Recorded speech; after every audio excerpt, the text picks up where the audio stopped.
আজকে এলো কথারই কথা বলার ইচ্ছা নেই।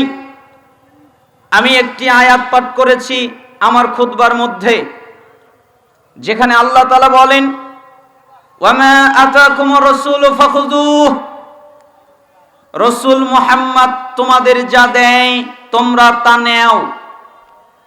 ওয়ামা নাহাকুম আনহু ফান্তাহু, এবং রাসূল মুহাম্মদ তোমাদেরকে যা নিষেধ করেন তা থেকে তোমরা বিরত হও। মুহাম্মদ সাল্লাল্লাহু আলাইহি ওয়াসাল্লাম তোমাদেরকে যা বলেন তা তোমরা পালন করো, তিনি তোমাদেরকে যা নিষেধ করেন তা তোমরা ত্যাগ করো। ওয়াত্তাকুল্লাহ, এ ব্যাপারে আল্লাহকে ভয় করো।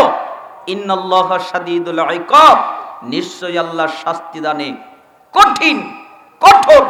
আল্লাহ শুধু দয়া করতে পারে এমনটা নয়, আল্লাহ শুধু রহমত করতে পারে এমনটা নয়। আল্লাহ দয়া করতে পারে, আল্লাহ রহমত করতে পারে, আল্লাহ ক্ষমা করতে পারে, আবার আল্লাহ শাস্তিও দিতে পারে। আল্লাহর চাইতে কঠিন শাস্তি কেউ দিতে পারে না। অতএব আল্লাহ নিজে বলছেন, রাসূল যা বলে তাই মানো, রাসূল যা ত্যাগ করতে বলে তাই ত্যাগ করো। এই জন্য আমি মানুষদেরকে ইঙ্গিত করে বলি, পৃথিবীর মানুষের সবচেয়ে গুরুত্বপূর্ণ কাজ হচ্ছে রাসূলের আনুগত্য করা, রাসূলের অনুসরণ করা, রাসূলের ইত্তেবা করা। কেন জরুরি? পৃথিবীতে মানুষের জন্য সবচেয়ে জরুরি কাজ হচ্ছে রাসূলের আনুগত্য করা।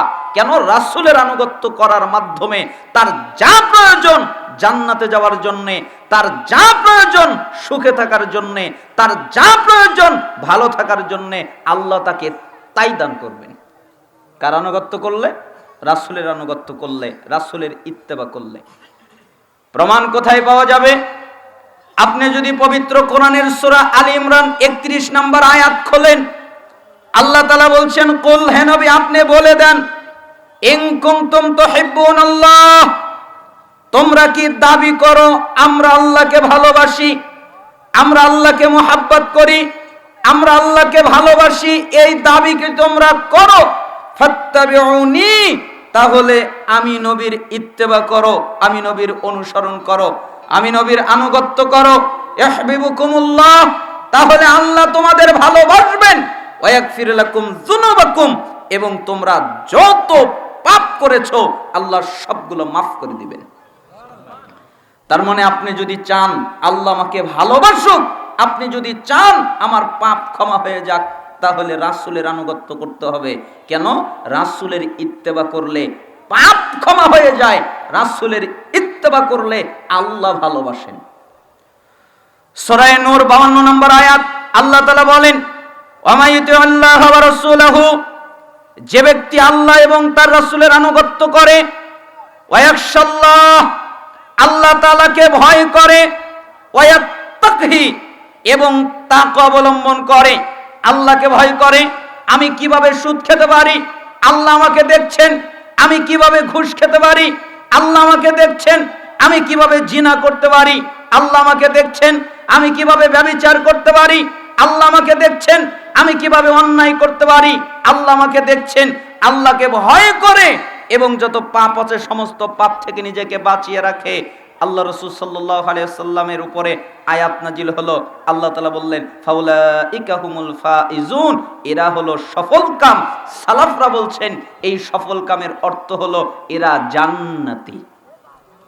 সূরা নিসার 17 নম্বর আয়াতে এসেছে, সূরা নিসার 13 নম্বর আয়াতে এসেছে, সূরা নূরের 54 নম্বর আয়াতে এসেছে, আর অনেক জায়গায় এসেছে, জান্নাতের ইঙ্গিত এসেছে।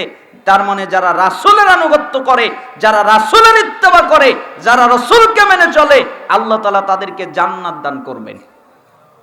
সূরা আরাফ 158 নম্বর আয়াত, আল্লাহ তাআলা বলেন, ফাআমিনু বিল্লাহি ওয়া রাসূলিহিন নাবিয়্যিল উম্মি আল্লাযী ইউমিনু বিল্লাহি ওয়া কালিমাতিহি ওয়াত্তাবিউহু লাআল্লাকুম তাহতাদুন, তোমরা ঈমান আনো আল্লাহর প্রতি এবং আল্লাহর বার্তাবাহক উম্মি নবীর প্রতি।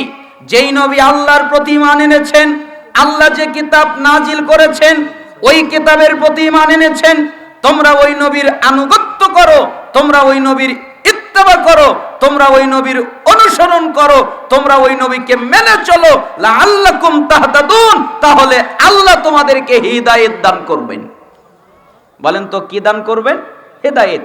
মানুষ হেদায়েতের জন্য মাজারে যায়, মানুষ হেদায়েতের জন্য বাবার দরবারে যায়, মানুষ হেদায়েতের জন্য পীরের দরবারে যায়, মানুষ হেদায়েতের জন্য আরো কত জায়গায় যায়, অথচ আল্লাহ তাআলা বলছেন রাসূলের আনুগত্য করো, রাসূলের ইত্তেবা করো, তাহলে আল্লাহ তোমাদেরকে হেদায়েত দান করবেন। তাহলে রাসূলের আনুগত্য করার কারণে কয়টা জিনিস পেয়ে গেলাম? মূল চারটা জিনিস পেয়ে গেলাম। এক, আল্লাহর ভালোবাসা। দুই, হেদায়েত। তিন, পাপ থেকে ক্ষমা। চার, জান্নাত। আচ্ছা বলেন, একটা মানুষ যদি এই চারটা জিনিস পেয়ে যায়, তার কি আর কিছুর প্রয়োজন আছে? সে আল্লাহর ভালোবাসা পেয়ে গেল, সে হেদায়েতটা পেয়ে গেল, সে সমস্ত পাপ থেকে ক্ষমা পেয়ে গেল, এবং সে জান্নাতটাও পেয়ে গেল, তাহলে তার কি আজ কিছু লাগবে? এই জন্য রাসূলের আনুগত্য করলে আপনি এই সফলতাটা পাবেন। সহিহ বুখারী ৭২৮০ নম্বর হাদিস, আবু হুরায়রা রাদিয়াল্লাহু আনহু তিনি বলেন, রাসূলুল্লাহ সাল্লাল্লাহু আলাইহি ওয়াসাল্লাম বলেছেন, কুল্লু উম্মতি ইয়াদখুলুনাল জান্নাহ ইল্লা মান আবা। আমার যত উম্মত আছে সবাই জান্নাতে যাবে, আমার উম্মতেরা জান্নাতে যাবে, কেউ বাকি থাকবে না। আমার উম্মত যারা জান্নাতে যাবে তারা, বাকি কেউ থাকবে না। তবে যারা আবা করে তারা জান্নাতে যাবে না। আবা মানে যে ব্যক্তি বলে আমি রাসূলকে মানি না, সে আবা করে। যে ব্যক্তি বলে আমি জান্নাত মানি না, সে আবা করে। যে ব্যক্তি বলে আমি জান্নাত মানি না, সে জান্নাতে যাবে না।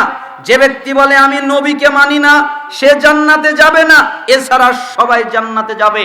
তখন সাহাবায়ে কেরাম জিজ্ঞেস করলেন, ইয়া রাসূলুল্লাহ, কে আবার অস্বীকার করলো, কে আবার আবা করলো, কে বলল নবীকে মানি না, কে বলল জান্নাত মানি না, এ কথা বলল কে?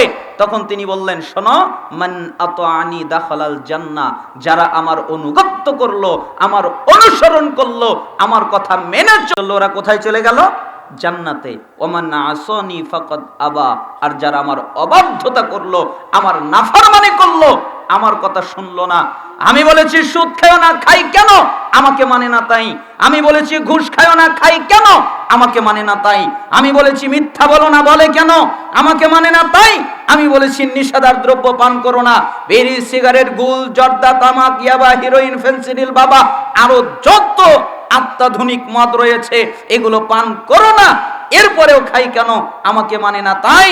আমি বলেছি গীবাত করো না, এরপরে করে কেন? আমাকে মানে না তাই।